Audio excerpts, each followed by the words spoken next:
Who are Marvel's Teen Titans? Very conjecture-based question, multiple choice answer. While Marvel and DC have been no stranger to pastiches or directly ripping each other off for different ideas in the past, something as specific as the Teen Titans has never fully been replicated. Or at least, not if you break down the nitty-gritty details. First things first, Marvel characters, for the most part, don't have sidekicks. Sure, there are exceptions, Bucky Barnes and Sam Wilson for Captain America, Toro and Sun Girl for the Human Torch, the entire career of Rick Jones, fucking Spider-Boy. There are sidekicks in Marvel, but they aren't as common. Steve Rogers specifically made sure after he was iced to never have a child sidekick again, given Bucky, was supposed to be dead. But did you know that Bucky and Toro teamed up in 1941 alongside a riff on Kirby's Boys Commandos, forming the first real attempt at a teen superhero group? Introducing the Young Allies, who existed for around 20 issues or so before being disbanded, fighting Nazis and protecting the home front. And while this brand name would be revived in the future, like in the 90s or the late 2000s, the idea never really stuck. So if they don't count as Marvel's answer to the Teen Titans, who else does?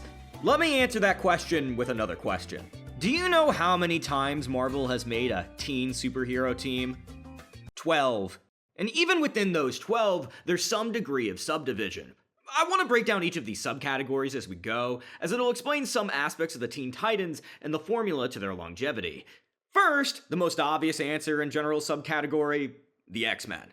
Predating the Teen Titans by one whole year, and at least according to Tom Brevoort, merely an attempt at ripping off the previously successful Fantastic Four, the X-Men are probably the closest thing in terms of popularity and overlap for the Teen Titans.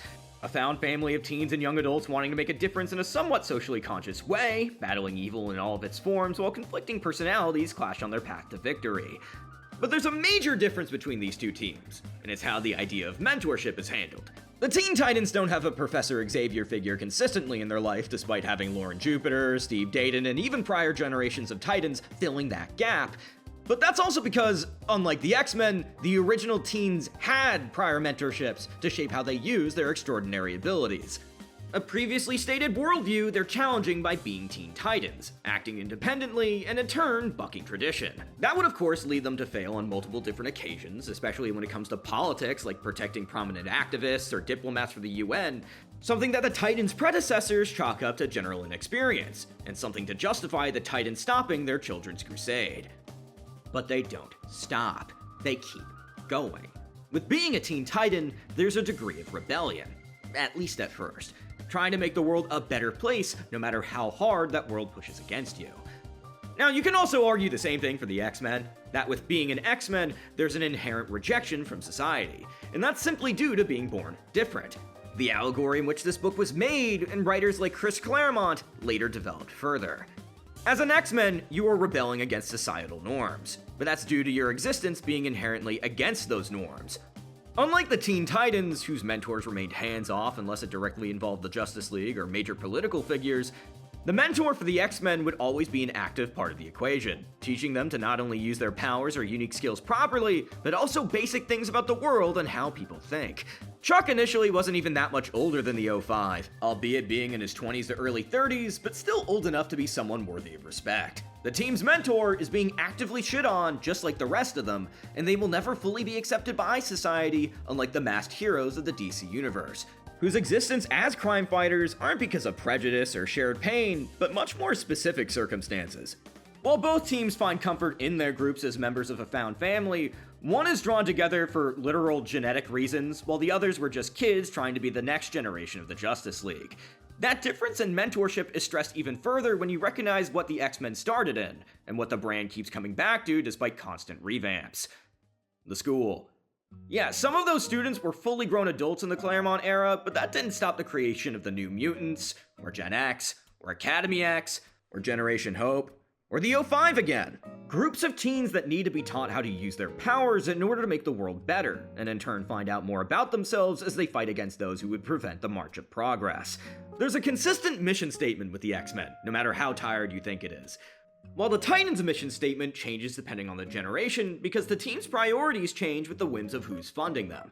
The 05 fit the bill as the most similar to the iconic Fab Five as you can get, but that doesn't mean they're one-to-one. That mentorship aspect, and especially the school, changes a lot of the dynamics you'd normally find in a team book, and in turn isn't as translatable to the Teen Titans outside that one time which sucked really badly. This subcategory of superhero school is something Marvel does a lot, not just with the X-Men. There's a reason why people hate Avengers Arena so much, and it's not because Rick Remender isn't a good writer. It's because people grow attached to the kids in these superhero schools no matter what their initial premise really is. Because anyone can relate to the idea of feeling ostracized or different, especially in a school environment. And the Titans have never really tried to replicate that.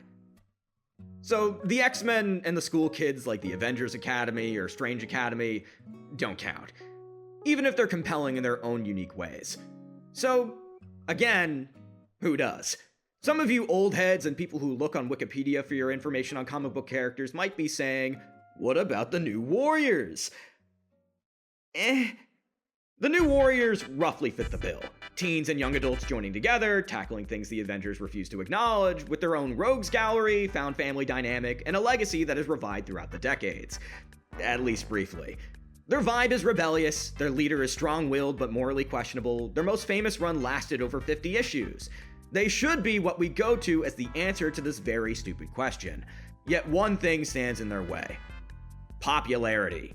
The New Warriors came into existence after the runaway success of Wolfman and Perez's run on Teen Titans. Though you can argue the New Warriors had a major cult following leading to the 90s with Fabian Nicieza writing over 50 issues of the book before leaving, the title never reached the same level of popularity as the Titans themselves. I know it's an unfair merit to judge the team by, like comparing follower counts for your favorite YouTubers or whatever, but I think it's something to keep in mind when discussing the Titans. Despite one or two incarnations focusing on new characters with barely any pre-existing ones to prop them up, the Titans were founded by characters who, at least the leader mind you, led their own books prior to their team-up. With the New Warriors, it was basically a consolidation of the current teen heroes of the day. Even if Firestar was on Spider-Man and his amazing friends, she was never the most popular character. Same with Speedball, or Namorita, or Marvel Boy, despite being a younger version of a pre-existing character that was from a minor team at the time. Even if thematically they fall into the same category, the New Warriors have fallen into a different niche than the Teen Titans. The conceit behind the New Warriors changes with each iteration, like being a reality show that goes horribly wrong or a team Night Thrasher is giving tech to supplement their lack of ability. Even if the most drastic of Teen Titans reinventions don't have the core iconography that you would associate with the group, they still inevitably fall in line with the core concept the group represents.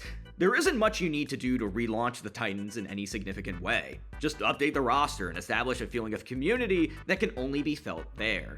And while the influence of the New Warriors would trickle down into stuff like Runaways and Avengers Academy, the New Warriors remain somewhat obscure despite Marvel's attempts at adapting or modernizing the concept. Not for a lack of trying, mind you, but a general lack of interest. So it isn't the New Warriors. What's the most obvious answer I'm avoiding here? The Young Avengers came into being around 2005, and despite only having 2 runs to their name, they left an indelible impact. Not only are each of the members of its inaugural team tied in some way to major Avengers lore, but subsequent runs on different team books and event comics have integrated them so much into the major Marvel universe that it's hard to ignore their existence. It's the one team that, at least in name alone, the MCU are bringing to life. One with general overlap with the Teen Titans. Members reminiscent of pre-existing popular heroes that go against said heroes' orders in the hopes of not only following in their footsteps, but carving their own unique path as members of an extraordinary found family. Their enemies, while not solely unique to them, do leave a major impact on the Marvel landscape. And the characters themselves remain popular not just due to widespread attention, but active attempts at representation, tackling social issues just as much as they do Marvel issues. On paper, they should be the right answer. A bunch of teenage Avengers with annoying romance drama and universe-scaling problems that introduce a diverse cast of new teenage characters in turn. Perfect, right? Why isn't this the right answer? The problem I have with this seemingly simple answer is the fact that the Young Avengers, as a concept, does not really exist anymore in the Marvel U.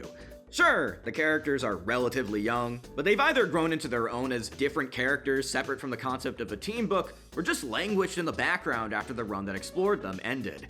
Only returning for cameos to reassure fans that yes, these people are still friends, we remember Young Avengers also, don't worry about it guys. Besides, the Young Avengers as characters have aged up to the point of just being Avengers proper, like Wiccan and Kate Bishop, or have much more important places in the Marvel Universe, like Teddy being the leader of the Kree-Skrull Alliance.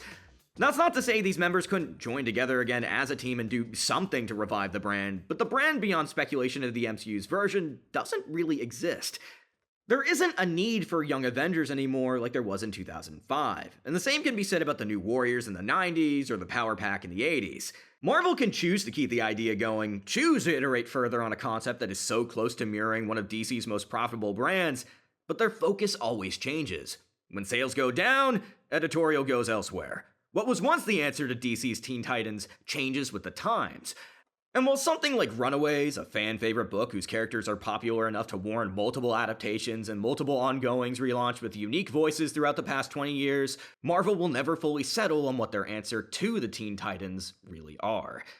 Sure, they can release another teen team book like The Loners or another New Warriors, but will they really stick around long enough to be considered the Marvel equivalent? So with all those minor and specific qualifiers in mind, who are Marvel's Teen Titans? Who are the ones that best represent the concept, at least in our current year, before Marvel changed their mind again and introduced a new alternative? I saved them for last for a reason. The Champions, though their title did originate with another team entirely, are the closest we as a fanbase are going to get to a modern Marvel Teen Titans. Founded by 3 teen heroes whose Avengers membership was cut short by the second superhero civil war, these young upstarts joined together alongside wayward youths and time-displaced vagabonds to form a team that would tackle what the Avengers wouldn't. Hoping to not repeat the mistakes of their predecessors, but actively champion their generation's causes as they fight against rogue nations, rival teen mercenaries, and even the United States government. The Champions, like the Young Avengers, have only had 2 major runs. But unlike the Young Avengers, the brand has surprisingly stuck around for a new, short-lived 3rd iteration. The Champions, for better and for worse, reflect the time of their creation. That weird period post all-new, all-different Marvel and before Marvel Legacy that struggled to find a place for their respective teen heroes. Similar to the New Warriors. Only now, their profiles were much higher than those of Speedball or Marvel Boy, taking advantage of that weird middle period to tell some interesting stories across the planet, and in some cases, multiple worlds. Forming a global network of teen heroes that act under one banner, from X-Men mutants to Mighty Inhumans to the Spider People and androids, representing not just the heavy hitters of the Marvel Universe, but all corners from magic to scientific to cosmic, and still managing to make things seem cohesive. Even if Kamala and Miles don't cross over as much as they should, and Sam Alexander has evaporated like Jeff Loeb's reputation, the initial lineup and the subsequent idea of the Champions, to me, represents the idea of Marvel's Teen Titans best. At least, right now. The Teen Titans, as a brand, is a miraculous creation, one so specific to DC and how its world works that any attempt at replicating the success on Marvel's end will lead to mixed results. But if there's one thing I've gleaned from researching this topic, it's that the one teen superhero group you personally read growing up will probably be your answer to this contentious, kind of silly question. At the end of the day, every teen superhero group is valid for existing. Every schoolyard friend group or elite operation, every group of rejects or potential supervillains. Every single possible teen superhero group you can think of from Marvel could be the answer to this question. But I think I've given justification to my answer. Bring back the original Champions, Marvel. Justice for Sam Alexander. Bring him back! Bring him back! Bring him back! Thank you for watching.